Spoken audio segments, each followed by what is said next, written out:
सभी साथियों को मेरा नमस्कार।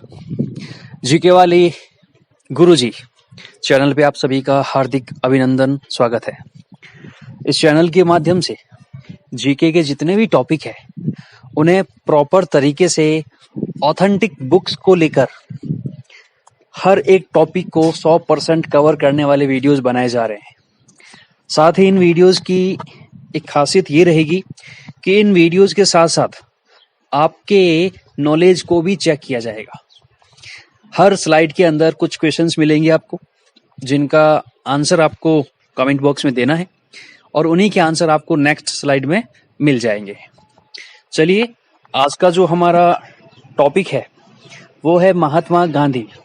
महात्मा गांधी जी से संबंधित जितने भी इम्पोर्टेंट तथ्य है उन सभी को समावेशित करके ये वीडियो बनाया गया है और किसी भी प्रकार का उनके जीवन से जुड़ा हुआ तथ्य हमने छोड़ा नहीं है। चलिए शुरू करते हैं आज का हमारा टॉपिक, महात्मा गांधी। महात्मा गांधी, जिन्हें हम बापू कहते हैं, हमारे देश के राष्ट्रपिता। इनका जन्म 2 अक्टूबर 1969 को पोरबंदर, गुजरात में होता है और उनके जन्म दिवस की इस तारीख को देश भर में अहिंसा दिवस के रूप में मनाया जाता है। नाथूराम गोडसे के द्वारा बिड़ला हाउस में गोली मारे जाने से 30 जनवरी 1948 को इनकी हत्या हो जाती है और इस तारीख को भी देश भर में शहीद दिवस के रूप में मनाया जाता है। अपने जीवन काल में गांधी जी ने एकमात्र भारतीय राष्ट्रीय कांग्रेस को ज्वाइन किया था और गांधी जी को अहिंसा की मूर्ति कहा जाता है।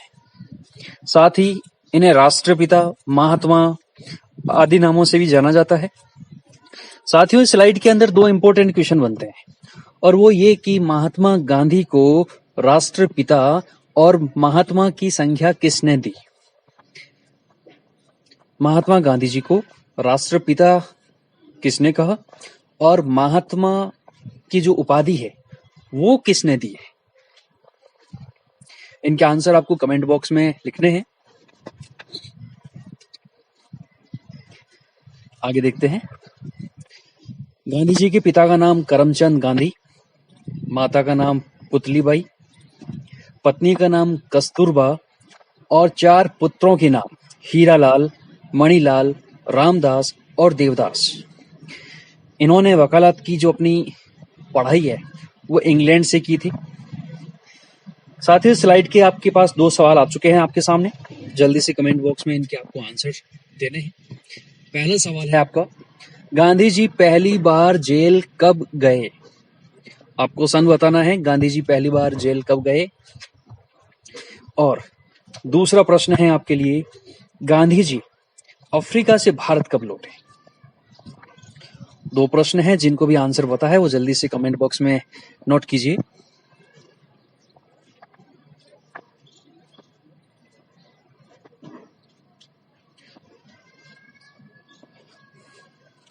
आगे देखिए, गांधी जी दक्षिण अफ्रीका का उनका सफर जो है वहां से कुछ क्वेश्चंस बनते हैं। देखिए, 1893 में गांधी जी को दक्षिण अफ्रीका के सेठ अब्दुल्ला ने एक मुकदमा लड़ने के लिए बुलाया था।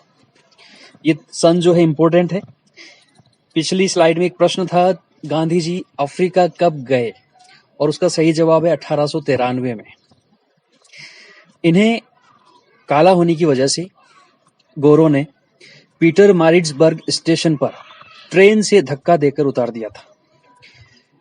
एलडीसी के एग्जाम के अंदर ये प्रश्न आया हुआ है कि काला होने की वजह से गांधी जी को किस स्टेशन पे धक्का मार के उतारा गया था। तो उसका जो आंसर होता है वो है पीटर मारिट्सबर्ग स्टेशन। 1893 के बाद अगले साल गांधी जी ने अफ्रीका के अंदर 1894 में नेटाल इंडियन कांग्रेस की स्थापना की।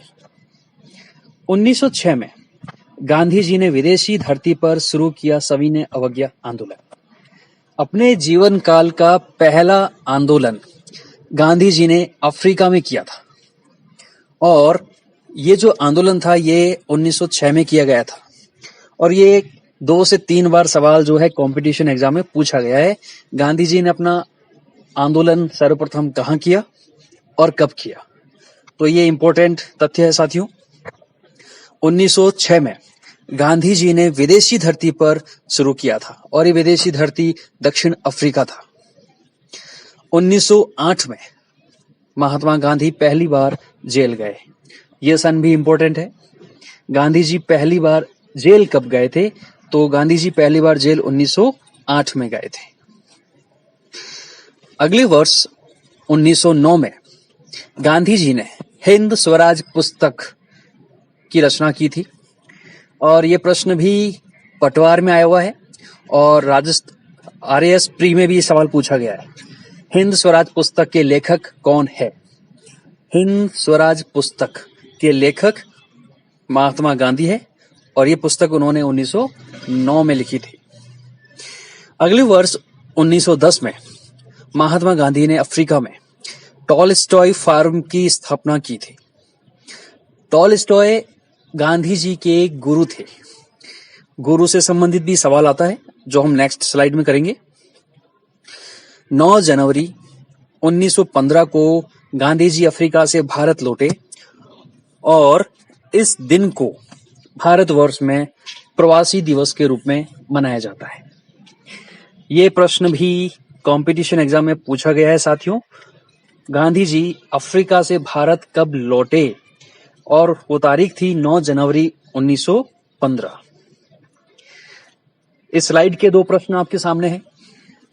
प्रश्न संख्या 3, गांधी जी के भारत में पहले आश्रम का क्या नाम था?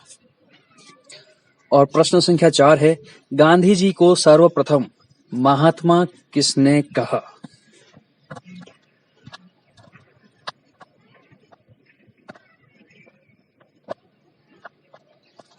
जिन साथियों के सारे आंसर सही होंगे उनके नाम नेक्स्ट वीडियो में हम स्पेशल तौर पे उनके रेस्पेक्ट में हम लेंगे।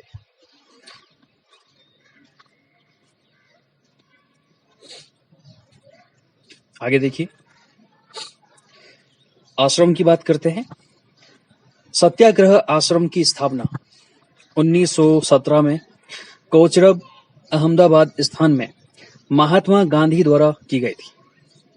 साथियों, गांधी जी जब भारत लौटे उसके अगले वर्ष ही उन्होंने सत्याग्रह आश्रम की स्थापना की थी अहमदाबाद में।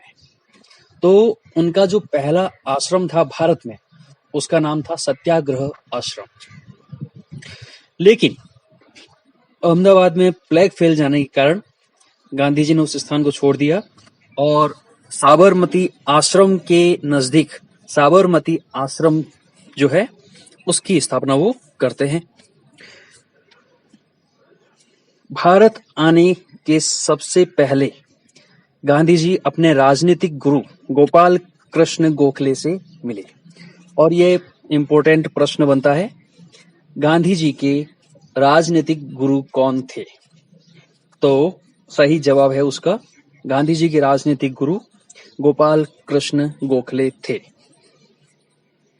इसके बाद अपने गुरु गोपाल कृष्ण गोखले की कहने पर गांधी जी शांति निकेतन में रविंद्रनाथ टैगोर से 6 मार्च 1915 में मिले। 6 मार्च 1915 में जब पहली बार गांधी जी भारत आए थे, उसी जनवरी के बाद में मार्च में अपने राजनीतिक गुरु गोपाल कृष्ण गोखले के कहने पर रविंद्रनाथ टैगोर से वो 6 मार्च 1915 में मिले और इस मुलाकात के दौरान गांधी जी ने टैगोर को गुरुदेव जबकि टैगोर ने गांधी जी को महात्मा कहकर संबोधित किया और ये दोनों ही प्रश्न इंपॉर्टेंट है। टैगोर को गुरुदेव की उपाधि गांधी जी ने दी और गांधी जी को महात्मा कहकर संबोधित किया रविंद्रनाथ टैगोर ने। प्रश्न संख्या 5 देखिए, गांधी जी ने पहला आंदोलन कहाँ किया? और प्रश्न संख्या 6, 3 कठिया गांधी जी के किस आंदोलन से संबंधित है? दो प्रश्न है आपके सामने। इनमें से एक प्रश्न का आंसर पीछे की स्लाइड से है और एक प्रश्न का आंसर जो है आने वाली स्लाइड में हमें मिलेगा।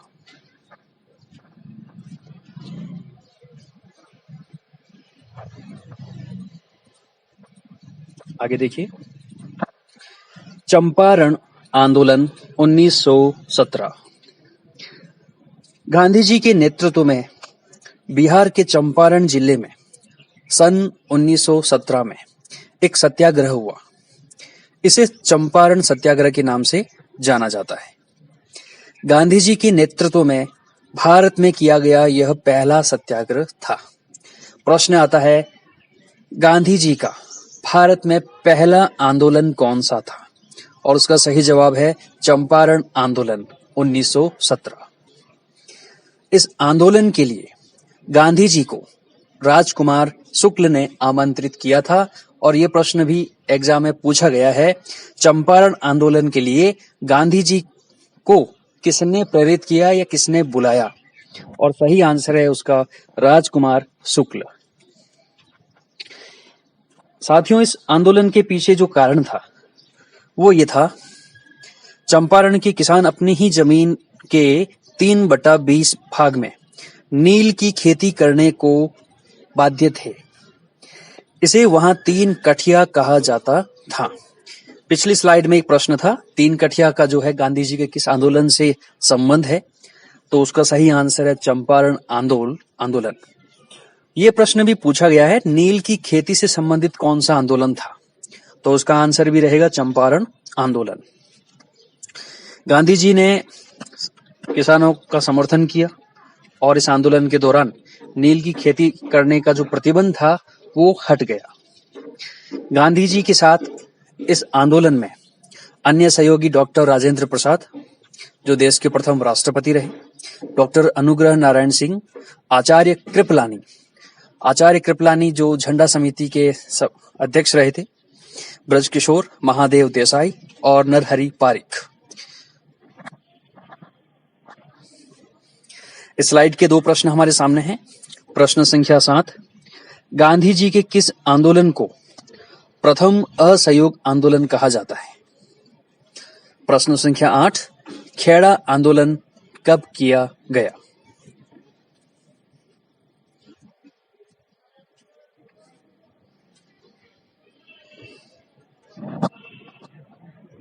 आगे देखिए, खेड़ा आंदोलन 1918 यानी चंपारण आंदोलन 1917 में किया गया। वो आंदोलन गांधी जी का भारत में पहला आंदोलन था। अगले वर्ष 1918 में गांधी जी ने अपना दूसरा आंदोलन किया था, खेड़ा आंदोलन। खेड़ा सत्याग्रह गुजरात के खेड़ा जिले में किसानों का अंग्रेज सरकार की कर वसूली के विरुद्ध एक सत्याग्रह था। इसे प्रथम असहयोग आंदोलन भी कहा जाता है। तो पिछली स्लाइड के दोनों प्रश्नों का आंसर हमें मिल चुका है। खेड़ा आंदोलन 1918 में हुआ और इसी खेड़ा आंदोलन को प्रथम असहयोग आंदोलन कहा जाता है। इसी आंदोलन के दौरान सरदार वल्लभ भाई पटेल की गांधी जी से मुलाकात होती है और उसके बाद वल्लभ भाई पटेल जो है वो गांधी जी के अनुयायी बन जाते हैं। यह प्रश्न भी पूछा गया है, किस आंदोलन के दौरान गांधी जी और पटेल की मित्रता होती है? तो उसका सही आंसर है खेड़ा आंदोलन। इस स्लाइड के प्रश्न संख्या 9 और 10 इंतजार कर रहे हैं आपके सही आंसर का। अहमदाबाद मिल आंदोलन का संबंध किस बीमारी से है? और प्रश्न संख्या 10, गांधी जी ने किस आंदोलन में सर्वप्रथम भूख हड़ताल को अपना अस्त्र बनाया?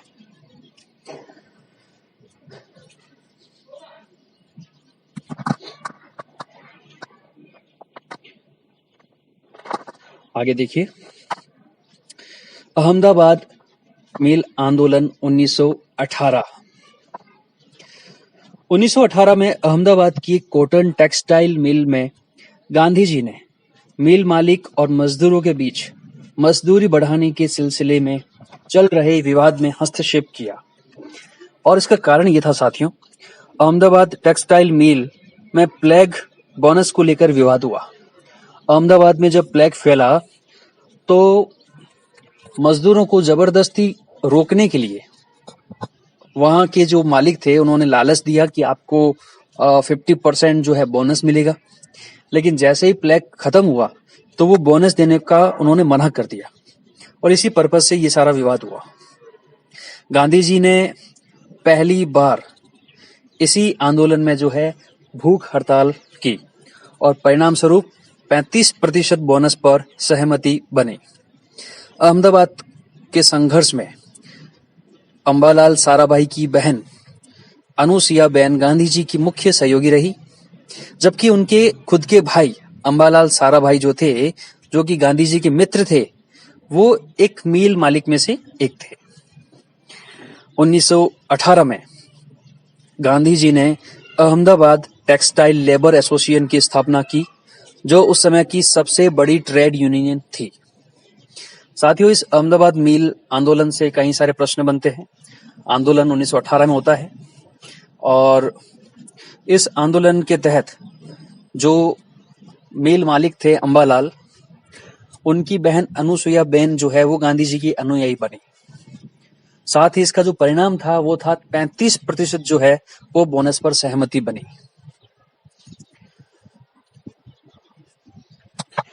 प्रश्न संख्या 11 और 12 देखिए, जल्दी से इनके आंसर कमेंट बॉक्स में कमेंट कीजिए। जलियांवाला बाग हत्याकांड कब हुआ? और प्रश्न संख्या 12 है, गांधी जी ने किस एक्ट को काला कानून कहा? दोनों प्रश्न एग्जाम में आए हुए हैं और इम्पोर्टेंट भी है। जलियांवाला बाग हत्याकांड कब हुआ, तारीख के साथ बताना है, और गांधी जी ने किस एक्ट को काला कानून कहा?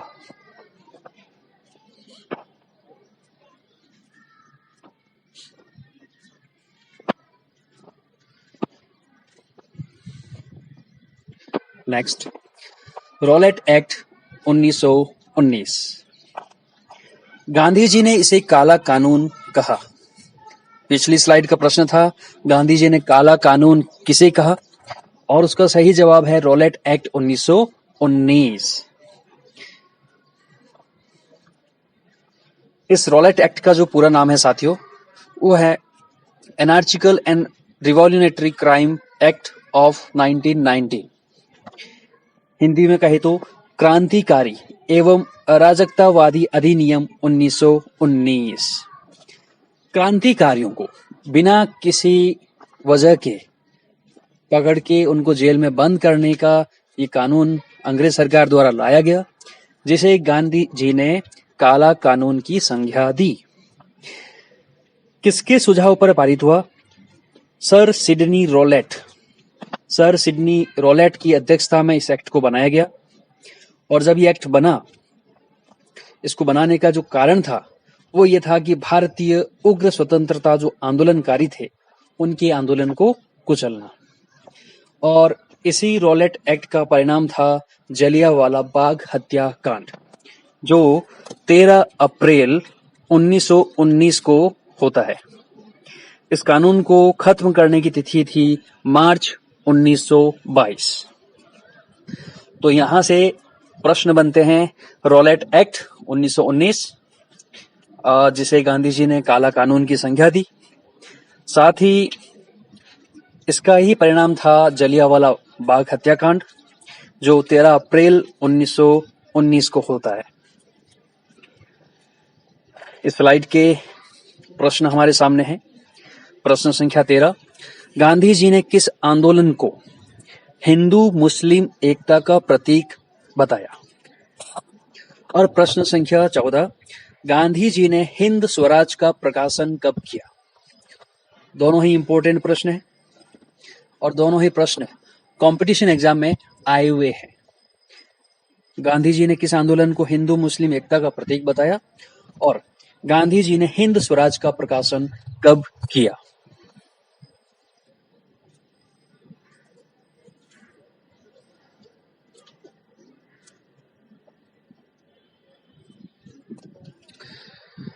जलियांवाला बाग हत्याकांड, जो कि रोलेट एक्ट कानून का ही एक परिणाम था। 13 अप्रैल 1919 बैसाखी का दिन था। जलियांवाला बाग में रोलेट एक्ट के तहत आंदोलन के दो नेताओं सत्यपाल और सैफुद्दीन किचलू को अंग्रेज सरकार ने गिरफ्तार किया था और इसी गिरफ्तारी का विरोध करने के लिए जो आम जन थे और जो क्रांतिकारी थे वो सभी जलियांवाला बाग में इकट्ठा हुए।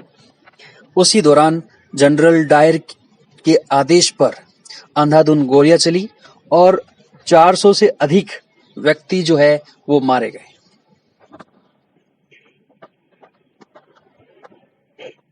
प्रश्न संख्या 15 और 16 एक बार फिर से हमारे सही उत्तर का इंतजार कर रहे हैं। खिलाफत आंदोलन कब किया गया और गांधी जी के आध्यात्मिक गुरु कौन थे? गांधी जी के दो गुरु हुए, एक राजनीतिक गुरु हुए जिसकी चर्चा हम कर चुके हैं, गोपाल कृष्ण गोखले, जबकि ये प्रश्न है आध्यात्मिक गुरु कौन थे?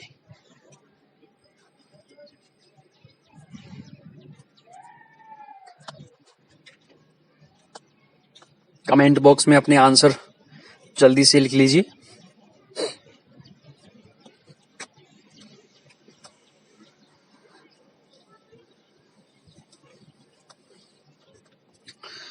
नेक्स्ट, खिलाफत आंदोलन 1919। 1919 में रोलेट एक्ट के बाद मोहम्मद अली और शौकत अली, ये भाई बंधु थे दोनों, अली बंधु, इनके नेतृत्व में तुर्की के साथ हुए अन्याय के विरुद्ध में खिलाफत आंदोलन चलाया गया। दिल्ली में होने वाली खिलाफत कमेटी की बैठक की अध्यक्षता महात्मा गांधी जी ने की थी। मुस्लिम लोगों को भी ये भरोसा था कि गांधी जी के समर्थन से ही खिलाफत आंदोलन जो है वो अपने लक्ष्य को प्राप्त कर पाएगा और इसी वजह से दिल्ली में जो खिलाफत कमेटी बैठी उसकी अध्यक्षता गांधी जी ने की। गांधी जी ने इस खिलाफत आंदोलन का समर्थन किया और इसे हिंदू मुस्लिम एकता के आधार पर ब्रिटिश सरकार के विरुद्ध असहयोग आंदोलन करने का निश्चय किया। यानी पिछली स्लाइड के जो हमारे प्रश्न थे, खिलाफत आंदोलन कब हुआ, सही आंसर 1919, और इसी खिलाफत आंदोलन को महात्मा गांधी ने हिंदू मुस्लिम एकता का प्रतीक बताया।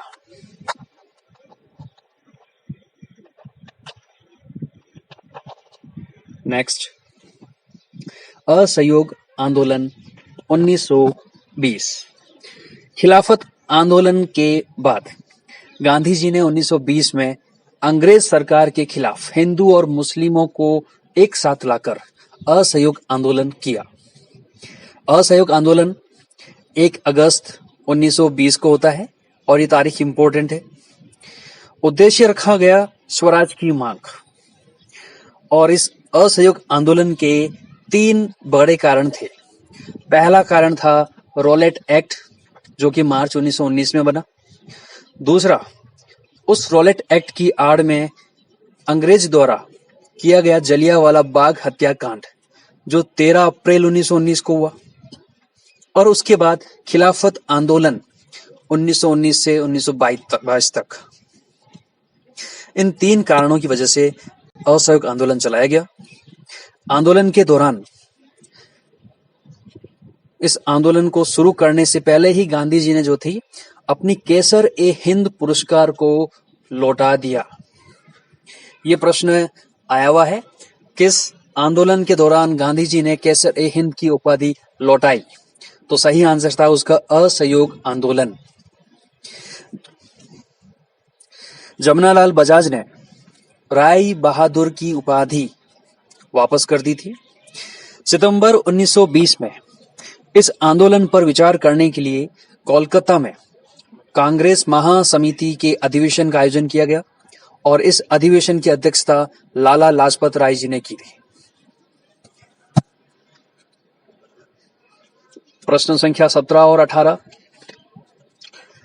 चोरी चोरा कांड कब हुआ?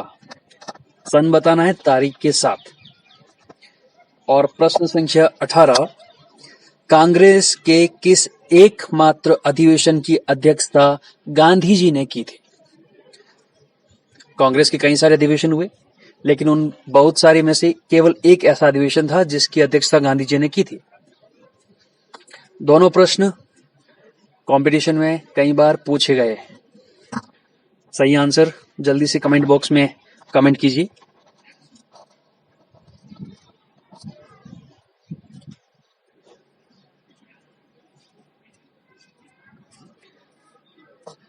चोरी चोरा कांड 5 फरवरी 1922 को देवरिया जिले के चोरी चोरा नामक स्थान पर पुलिस ने जबरन एक जुलूस को रोकना चाहा। इसके फलस्वरूप जनता ने क्रोध में आकर थाने में आग लगा दी, जिसमें एक थानेदार और 21 सिपाहियों की जलकर मृत्यु हो गई। और इस घटना से, चूंकि ये एक हिंसक घटना थी, तो गांधी जी इससे स्तब्ध हो गए थे। तो पिछली स्लाइड का प्रश्न था चोरी चोरा कांड कब हुआ, तो सही आंसर है 5 फरवरी 1922। और 12 फरवरी 1922 को बारडोली में हुई कांग्रेस की बैठक में असहयोग आंदोलन को समाप्त करने के निर्णय के बारे में गांधी जी ने यंग इंडिया में लिखा था कि यंग इंडिया के संपादक गांधी जी रहे। उन्होंने इसमें लिखा, आंदोलन को हिंसक होने से बचाने के लिए मैं हर एक अपमान, हर एक यातनापूर्ण बहिष्कार, यहाँ तक कि मौत भी सहने को तैयार हूँ। और इस प्रकार यह आंदोलन समाप्त हो गया। ये प्रश्न आया हुआ है कि आंदोलन को हिंसक होने से बचाने के लिए मैं हर एक अपमान, यातना सहने को तैयार हूँ, यहाँ तक कि मौत भी सहने को तैयार हूँ। ये कथन किसका है? ये कथन महात्मा गांधी का है। और ये कथन चोरा चोरी कांड में जो विभत्स घटना हुई, जिसमें क्रांतिकारियों ने पुलिस वालों को जेल में जिंदा जला दिया था, उसके बाद महात्मा गांधी ने अपनी पत्रिका यंग इंडिया में लिखा था। यह प्रश्न भी आया हुआ है, यंग इंडिया के संपादक कौन है? सही आंसर होगा महात्मा गांधी।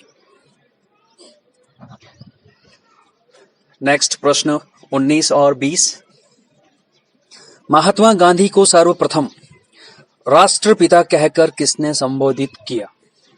और 20, द वर्ड्स ऑफ गांधी पुस्तक के लेखक कौन है?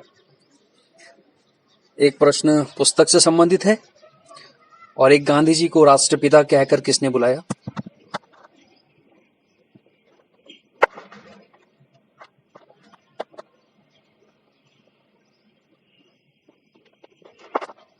नेक्स्ट, बारडोली सत्याग्रह वर्ष 1928 में गुजरात में हुआ यह किसान आंदोलन भारतीय राष्ट्रीय आंदोलन का सबसे संगठित, व्यापक और सफल आंदोलन था, जिसका नेतृत्व सरदार वल्लभ भाई पटेल के द्वारा किया गया। इस बारडोली सत्याग्रह के होने का कारण साथियों, उस समय प्रांतीय सरकार ने किसानों के लगान में 30% की वृद्धि कर दी थी। साथ ही कालीपराज जनजाति को हाली पद्धति के अंतर्गत उच्च जातियों के यहाँ पुश्तैनी मजदूरी करने के लिए बाध्य होना पड़ता था। इसलिए इस सत्याग्रह आंदोलन के सफल होने के बाद यहाँ की महिलाओं ने सरदार वल्लभ भाई पटेल को सरदार की उपाधि दी। और ये प्रश्न पूछा गया है, किस आंदोलन के तहत सरदार वल्लभ भाई पटेल को सरदार की उपाधि दी गई? सही आंसर होगा बारडोली सत्याग्रह। 1927 यानी इस आंदोलन से एक वर्ष पूर्व कालीपराज जो जनजाति थी, उनके वार्षिक सम्मेलन की अध्यक्षता गांधी जी के द्वारा की गई। काली राजाओं को गांधी जी ने रानी प्राज यानी बनवासी की उपाधि दी और इस प्रकार से गांधी जी इस आंदोलन से भी जुड़े हुए थे। प्रश्न 19, दांडी मार्च में गांधी जी के साथ कितने अनुयायी थे? प्रश्न संख्या 20, गांधी जी ने दांडी मार्च कितने दिनों में पूरा किया? दांडी मार्च से संबंधित दो प्रश्न हैं, दोनों प्रश्न इंपॉर्टेंट है।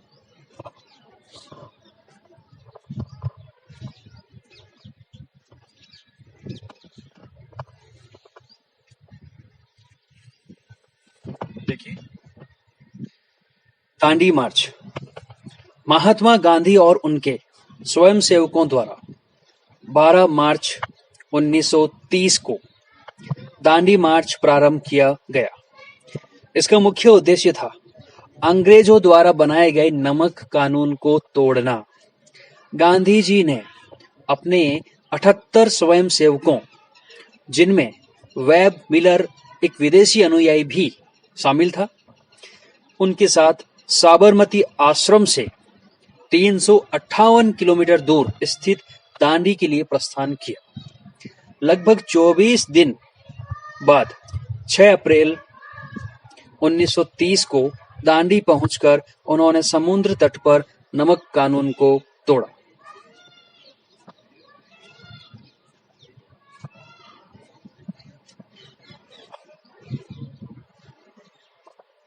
प्रश्न संख्या 21 और 22 देखिए।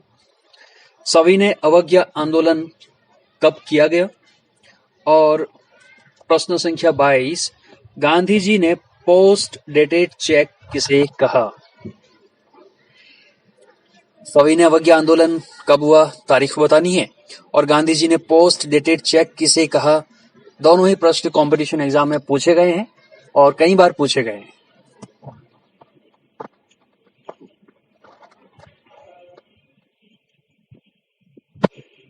देखिए, सविनय अवज्ञा आंदोलन शुरुआत 6 अप्रैल 1930।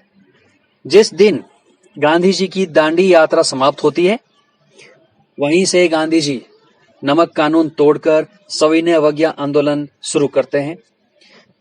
इस आंदोलन के पीछे जो उद्देश्य था गांधी जी का, वो था विशिष्ट प्रकार के गैर कानूनी कार्य को सामूहिक रूप से उनको अवहेलना करके ब्रिटिश सरकार को झुका देना। सविनय अवज्ञा आंदोलन के अंतर्गत चलाए जाने वाले कुछ कार्यक्रम थे और ये प्रश्न फर्स्ट ग्रेड में पूछा गया है। तथ्यात्मक सवाल था ये, जिनमें ये पूछा गया था कि सविनय अवज्ञा आंदोलन से संबंधित है, और उसके अंदर अलग अलग ऑप्शन दिए गए थे। पहला ऑप्शन, नमक कानून का उल्लंघन कर स्वयं द्वारा नमक बनाया जाए। दूसरा, सरकारी सेवाओं, शिक्षा केंद्रों एवं उपाधियों का बहिष्कार किया जाए। तीसरा, महिलाएं स्वयं शराब, अफीम और विदेशी कपड़ों की दुकानों पर जाकर धरना देगी। चौथा, समस्त विदेशी वस्तुओं का बहिष्कार करते हुए उन्हें जलाया जाएगा। और पांचवा, कर अदायगी को रोका जाएगा। सविनय अवज्ञा आंदोलन के दौरान गांधी जी के द्वारा चलाए गए इस आंदोलन में ये पंचसूत्री जो बातें थी, ये गांधी जी और उनके अनुयायी द्वारा देश भर में चलाई गई। प्रश्न संख्या 23 और 24, दिल्ली पैक्ट किस समझौते को कहा जाता है? और गांधी जी ने किस वर्ष 1 वर्ष के लिए राजनीतिक मौन लेने का निर्णय किया था? गांधी जी ने अपने जीवन काल में हर वर्ष कुछ ना कुछ किया था, लेकिन एक ऐसा वर्ष था जब उन्होंने ये ठान लिया था कि वो 100% राजनीतिक से दूर रहेंगे, और उसी वर्ष को कहा गया उनका राजनीतिक मौन वर्ष।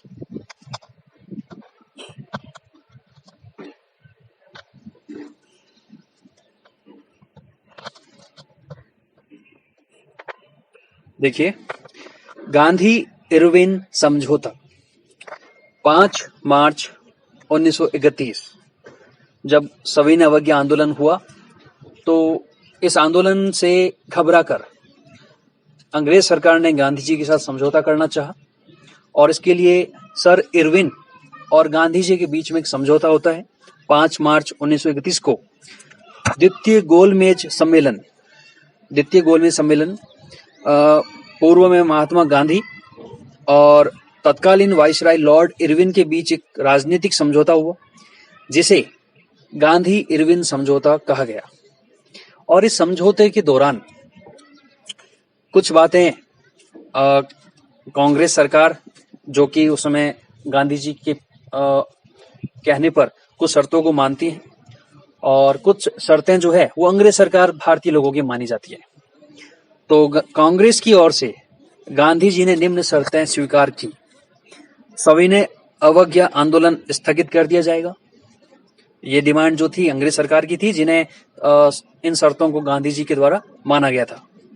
दूसरा, कांग्रेस द्वितीय गोलमेज सम्मेलन में भाग लेगी। पहला गोलमेज सम्मेलन जो हुआ था उसका गांधी जी ने बहिष्कार किया था, लेकिन इस समझौते के बाद यह तय हुआ कि कांग्रेस द्वितीय गोलमेज सम्मेलन में भाग लेगी। तीसरा, कांग्रेस ब्रिटिश सामान का बहिष्कार नहीं करेगी। और चौथा, गांधी जी पुलिस की जातियों की जांच की मांग छोड़ देंगे। जबकि लॉर्ड इरविन ने गांधी जी और कांग्रेस की जो शर्तें स्वीकार की वो कुछ इस तरह से है। हिंसा के आरोपियों को छोड़कर बाकी सभी राजनीतिक बंदियों को रिहा किया जाएगा। भारतीयों को समुद्र किनारे नमक बनाने का अधिकार दिया जाएगा। भारतीय शराब और विदेशी कपड़ों की दुकानों के सामने धरना दे सकते हैं। आंदोलन के दौरान त्याग पत्र देने वालों को उनके पदों पर पुनः बहाल किया जाएगा और आंदोलन के दौरान जब्त संपत्ति लोगों को वापस दी जाएगी।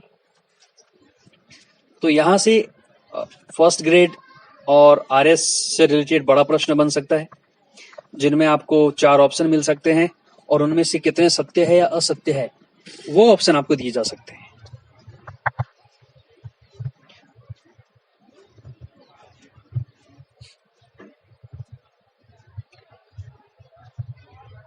गांधी इरविन समझौते को ही दिल्ली पैक्ट के नाम से जाना जाता है।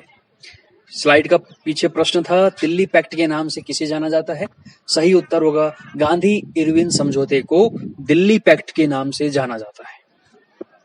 गांधी जी ने इस समझौते को बहुत महत्व दिया था, लेकिन पंडित जवाहरलाल नेहरू और नेताजी सुभाष चंद्र बोस ने इसकी कड़ी आलोचना की, क्योंकि गांधी जी भारत के युवा क्रांतिकारियों भगत सिंह, राजगुरु और सुखदेव को फांसी की फंदे से नहीं बचा पाए थे।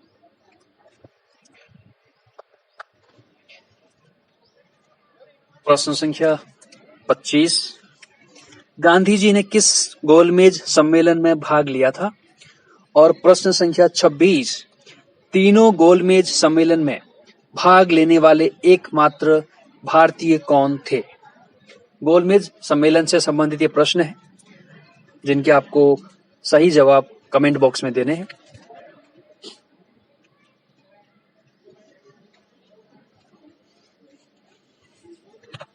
देखिए, प्रथम गोलमेज सम्मेलन 12 नवंबर 1930 से 19 जनवरी 1931 तक होता है। प्रधानमंत्री रैमजे मैकडोनाल्ड इसकी अध्यक्षता करते हैं। डॉक्टर अंबेडकर एवं जिन्ना ने इस सम्मेलन में भाग लिया था।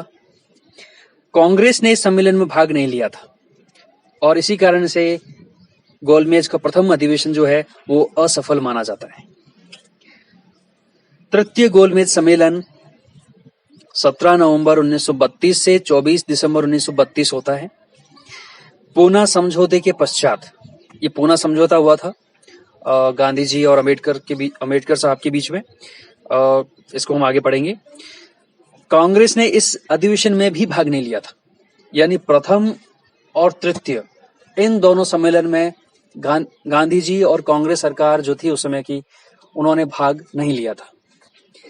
तीनों गोलमेज सम्मेलनों की सिफारिश के आधार पर ब्रिटिश सरकार ने श्वेत पत्र जारी किया। इन प्रस्तावों पर विचार विमर्श हेतु लॉर्ड लिनो-लिथो की अध्यक्षता में एक संयुक्त संसदीय समिति नियुक्त की गई। लिनो-लिथो की अध्यक्षता और उनकी सिफारिश में कुछ संशोधन कर 1935 का भारत सरकार अधिनियम पारित किया गया। और ये प्रश्न इंपॉर्टेंट है और आया हुआ है कि 1935 का भारत सरकार अधिनियम किसकी अध्यक्षता में बनाया गया था? सही आंसर होगा लॉर्ड लिनो-लिथो।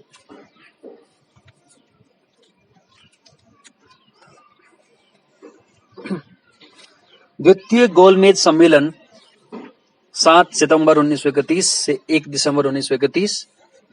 ये तारीख इंपॉर्टेंट नहीं है। गांधी जी, अंबेडकर जी, सरोजनी नायडू जी और मदन मोहन मालवीय जी, ये सारे इस द्वितीय गोलमेज सम्मेलन में भाग लेते हैं। गांधी जी ने यहां कहा था कि कांग्रेस ही एकमात्र ऐसी पार्टी है जो सांप्रदायिक नहीं है एवं समस्त भारतीय जातियों का प्रतिनिधित्व करती है।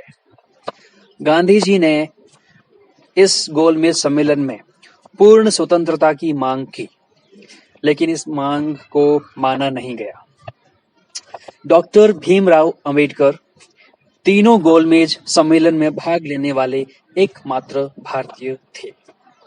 तो गोलमेज सम्मेलनों से संबंधित प्रश्न जो आते हैं, एक ये पूछा जाता है कि गांधी जी या कांग्रेस ने कौन से सम्मेलन में भाग लिया, तो वो आंसर होगा द्वितीय। और एक प्रश्न आता है कि किस भारतीय ने तीनों गोलमेज सम्मेलन में भाग लिया, तो उसका सही आंसर है डॉक्टर भीमराव अंबेडकर। प्रश्न संख्या 27 और 28। पूना समझौता किस जेल में हुआ था? पूना समझौते में गांधी जी की ओर से किसने हस्ताक्षर किए थे? दोनों प्रश्न कंपटीशन एग्जाम में 2 से 3 बार पूछे गए हैं, इंपॉर्टेंट है। सही जवाब कमेंट बॉक्स में कमेंट कीजिए।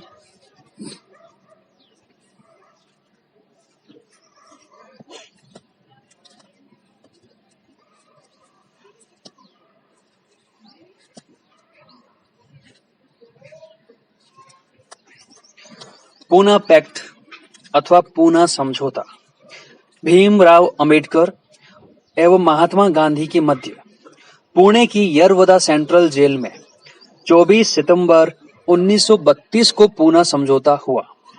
तो पिछली स्लाइड का जो एक प्रश्न था, पूना पैक्ट जो समझौता हुआ वो 24 सितंबर 1932 को पुणे की यरवदा जेल में होता है। इस समझौते के परिणाम स्वरूप दलित वर्ग के लिए पृथक निर्वाचक मंडल को त्यागा गया, लेकिन दलित वर्ग के लिए आरक्षित सीटों की संख्या प्रांतीय विधान मंडलों में 71 से बढ़ाकर 148 और केंद्रीय विधायिका में कुल सीटों को 9% से बढ़ाकर 18% कर दिया गया। एक प्रश्न इस तरह से पूछा गया था जिसके अंदर 71 से 100 लिखा गया था, जो कि ऑप्शन गलत था उस समय। जो पूना पैक्ट के जो परिणाम थे उनमें ये 2 परिणाम इंपॉर्टेंट है। एक तो भीमराव अंबेडकर साहब की तरफ से जो दलित वर्ग के लिए पृथक निर्वाचक मंडल की मांग रखी गई थी उसको उन्होंने त्याग दिया था गांधी जी के कहने पर, और गांधी जी ने दलित वर्ग के लिए आरक्षित सीटों की जो संख्या थी प्रांतीय विधानमंडल में वो 71 से बढ़ाकर 148 कर दी और केंद्रीय विधायिका में कुल सीटों का 9% से 18% कर दिया गया। इस समझौते पर डॉक्टर भीमराव अंबेडकर और MC राजा ने दलितों की ओर से तथा पंडित मदन मोहन मालवीय ने सवर्ण हिंदुओं की ओर से हस्ताक्षर किए। तो गांधी जी की ओर से पुणे पैक्ट पर हस्ताक्षर किए पंडित मदन मोहन मालवीय ने। प्रश्न ये आता है, पूना पैक्ट पर किसने हस्ताक्षर नहीं किए? और उसमें ऑप्शन मिलते हैं डॉक्टर भीमराव अंबेडकर, MC राजा, पंडित मदन मोहन मालवीय और महात्मा गांधी। तो इसका सही जवाब होगा महात्मा गांधी, क्योंकि उन्होंने इस कॉन्ट्रैक्ट पे, इस समझौते पे हस्ताक्षर नहीं किए थे। प्रश्न संख्या 29 और 30। हरिजन सेवा संघ की स्थापना कब की गई और हरिजन सेवा संघ के प्रथम अध्यक्ष कौन थे?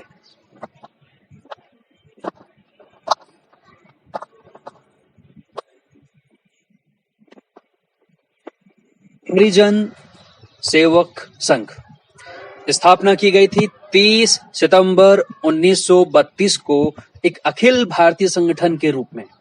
संस्थापक रहे महात्मा गांधी। पहले इस संगठन का नाम अस्पृश्यता निवारण संघ रखा गया, लेकिन 13 सितंबर 1933 को हरिजन सेवक संघ नाम दिया गया। हरिजन सेवक संघ के प्रथम अध्यक्ष घनश्याम दास बिड़ला रहे और प्रथम सचिव अमृत लाल थे, जबकि वर्तमान अध्यक्ष शंकर कुमार सान्याल जी है।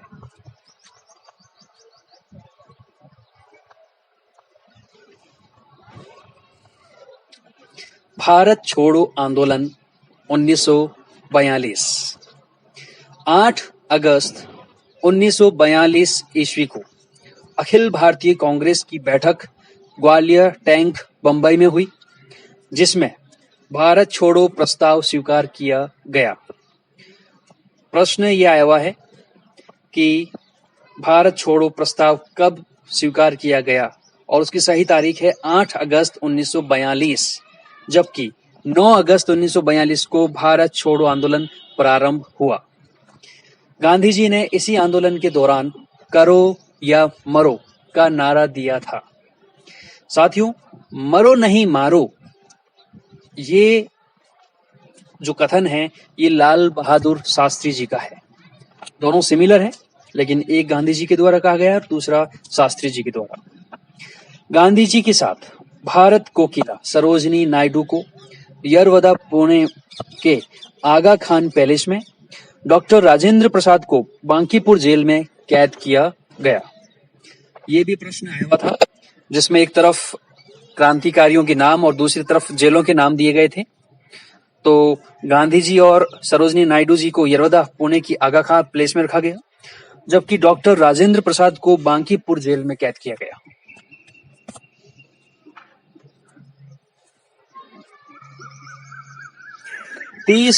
जनवरी 1948 को स्वतंत्रता के कुछ समय बाद नाथूराम गोडसे के द्वारा बिड़ला हाउस दिल्ली में गोली मारकर बापू की हत्या कर दी गई थी। उनके घाट पर हे राम अंकित है। उन्हें हम सब भारतीयों की ओर से सच्ची श्रद्धांजलि।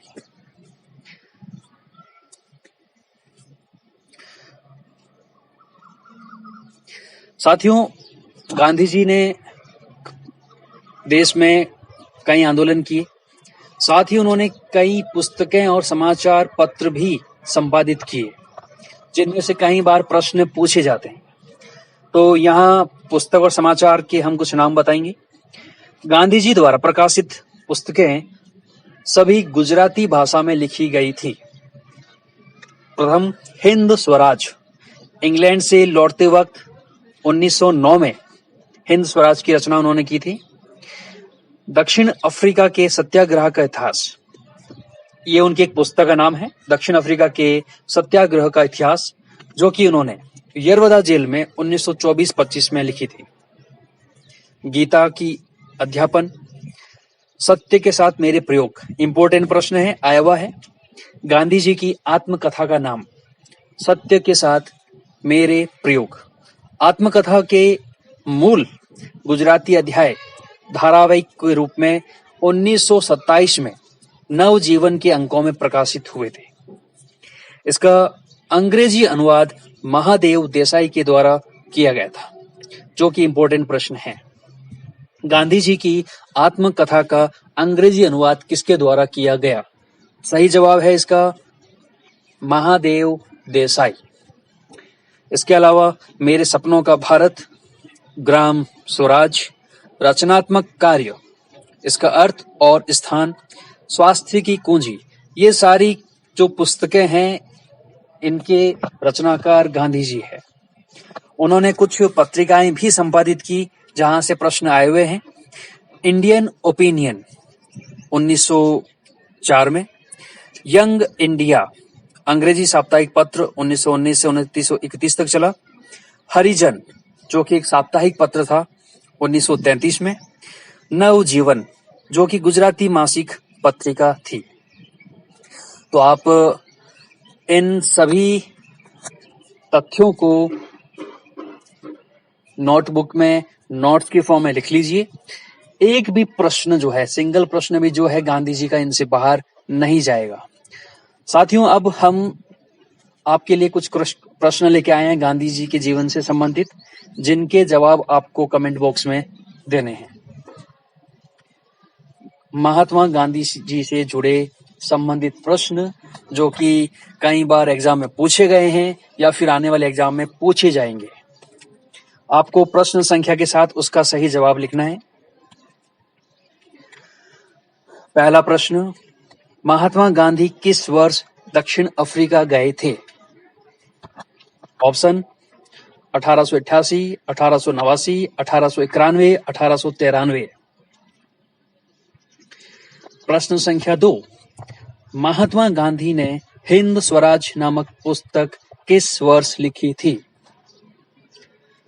ऑप्शन 1907, 1909, 1911, 1913। प्रश्न संख्या 3, महात्मा गांधी ने किस वर्ष एक वर्ष के लिए राजनीतिक मौन लेने का निर्णय किया था? 1922, 1923, 1925, 1927। साथियों, इसका उत्तर पीछे स्लाइड में आया नहीं था। इसका सही जवाब होगा 1925। प्रसिद्ध गांधी इरविन समझौता किस वर्ष संपन्न हुआ था? 1929, 1931, 1933 या फिर 1934? प्रश्न संख्या 5, महात्मा गांधी ने हरिजन नामक साप्ताहिक पत्र किस वर्ष प्रारंभ किया था?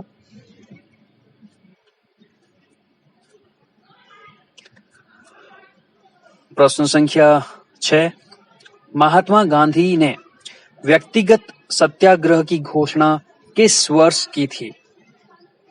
यह भी इंपॉर्टेंट प्रश्न है। आपको सही जवाब कमेंट बॉक्स में लिखने हैं कि महात्मा गांधी ने व्यक्तिगत सत्याग्रह की घोषणा किस वर्ष की थी। प्रश्न संख्या 7, गांधी जी ने भारत में पहली बार सत्याग्रह का प्रयोग कब और कहां किया था? यह प्रश्न आपके लिए 1917, 18, 19 या 20।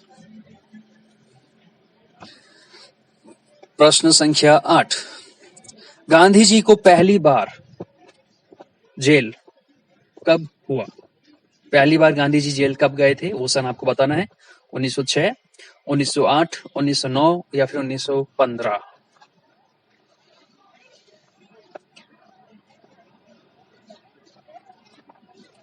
प्रश्न संख्या 9, गांधी जी ने टॉलस्टॉय फार्म जो कि दक्षिण अफ्रीका में था वो कब शुरू किया था?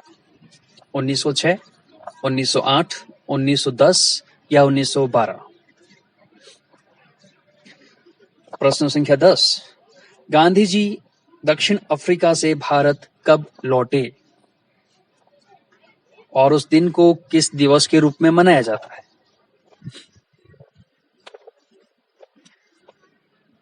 प्रश्न संख्या 11, यंग इंडिया और नवजीवन साप्ताहिक पत्रिका का प्रारंभ किसने किया?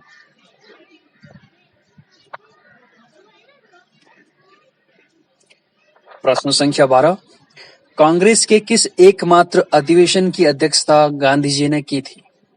ऑप्शन है हमारे पास हरिपुरा 1938, बंबई 1942, बेलगाम 1924 और नागपुर 1920।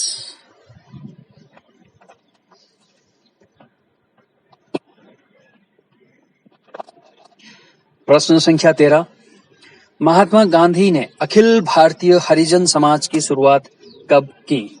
1917, 18, 19, 30, 32। प्रश्न संख्या 14, गांधी जी ने साप्ताहिक हरिजन कब शुरू किया? 1930, 32, 33 या 42? इंपॉर्टेंट प्रश्न 15, गांधी जी को अर्धनग्न फकीर की संख्या किसने दी? रविंद्रनाथ टैगोर, सुभाष चंद्र बोस, लॉर्ड इरविन या फिर चर्चिल? इंपॉर्टेंट प्रश्न है, आया हुआ प्रश्न भी है। नेक्स्ट, गांधी जी का राजनीतिक गुरु कौन थे? वल्लभ भाई पटेल, जवाहरलाल नेहरू, गोपाल कृष्ण गोखले या लियो टॉलस्टॉय? नेक्स्ट, गांधी जी का आध्यात्मिक गुरु कौन थे? वल्लभ भाई पटेल, जवाहरलाल नेहरू, गोपाल कृष्ण गोखले या फिर लियो टॉलस्टॉय? प्रश्न संख्या 18, गांधी जी ने पोस्ट डेटेड चेक किसे कहा? Cripps mission 1942, Rowlatt act 1919, Poona pact 1932 या दिल्ली पैक्ट 1931? किसे गांधी जी ने पोस्ट डेटेड चेक कहा? प्रश्न संख्या 19, गांधी जी की मृत्यु पर किसने कहा, हमारे जीवन से प्रकाश चला गया? किनका ही कथन था गांधी जी की मृत्यु के दौरान कि हमारे जीवन से प्रकाश चला गया है? डॉक्टर राजेंद्र प्रसाद, जवाहरलाल नेहरू, भीमराव अंबेडकर, लाला लाजपत राय? गांधी जी ने किस गोलमेज सम्मेलन में भाग लिया? प्रथम, द्वितीय, तृतीय या किसी में नहीं?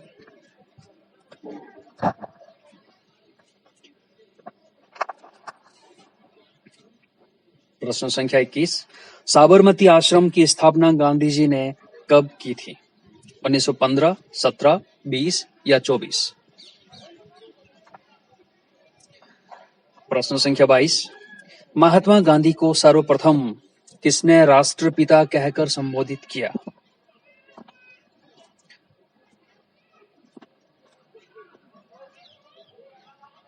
प्रश्न संख्या 23, महात्मा गांधी ने सत्याग्रह के हथियार का सर्वप्रथम प्रयोग कहाँ किया था?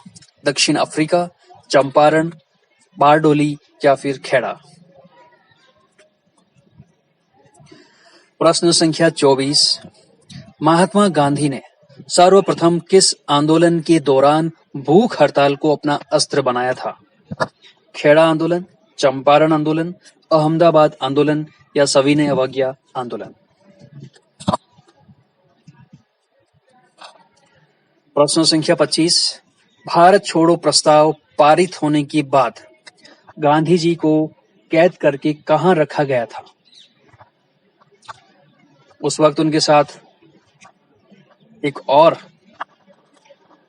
लेडी क्रांतिकारी भी थी। प्रश्न संख्या 26, हिंदू स्वराज और माई एक्सपेरिमेंट विथ ट्रुथ पुस्तक के लेखक कौन थे? दोनों पुस्तक के लेखक एक ही व्यक्ति है। प्रश्न संख्या 27, गांधी ऑन नॉन वायलेंस पुस्तक के लेखक कौन हैं? Mahatma Gandhi, Louis Fischer, Thomas Merton, Lord Irwin?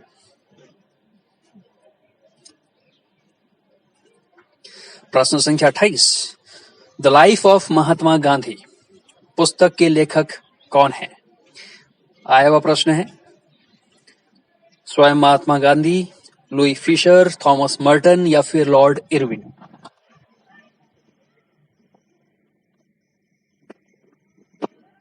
प्रश्न संख्या 29, आधुनिक गांधी के रूप में किसे जाना जाता है?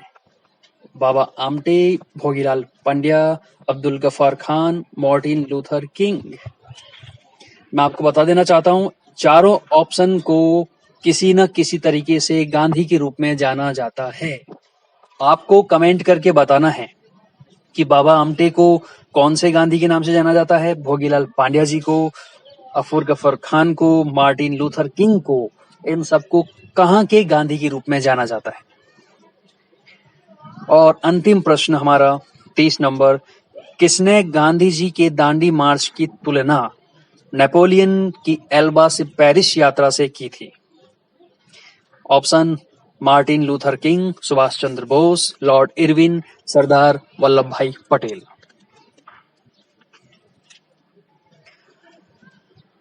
स्लाइड से रिलेटेड जितने सवाल थे और कुछ अलग से सवाल जो थे अभी हमारे इन 30 प्रश्नों में आ चुके हैं।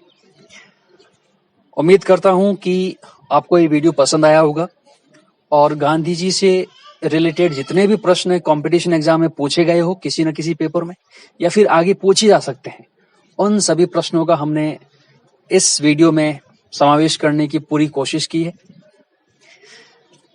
इनके अलावा भी अगर कोई इंपॉर्टेंट प्रश्न आपके हिसाब से आपको लगता है कि प्रश्न आया हुआ है या फिर आ सकता है और इस वीडियो में आपको नहीं मिला, तो वो आप कमेंट बॉक्स में कमेंट कीजिएगा, हम उसे पिन जरूर करेंगे। साथियों, जीके संबंधित चाहे पुलिस, पटवार, ग्राम सेवक, एलडीसी, एसएससी, रेलवे, किसी भी प्रकार की कंपटीशन एग्जाम की जीके से संबंधित अगर आपको 100% तथ्यात्मक जीके पूर्ण शुद्धता के साथ में अगर आपको पढ़ना है तो आप इस चैनल को सब्सक्राइब कीजिए और जिन और लोगों को रिक्वायरमेंट है उनको शेयर भी कीजिए। आप सभी का तहे दिल से एक बार फिर से आभार, धन्यवाद।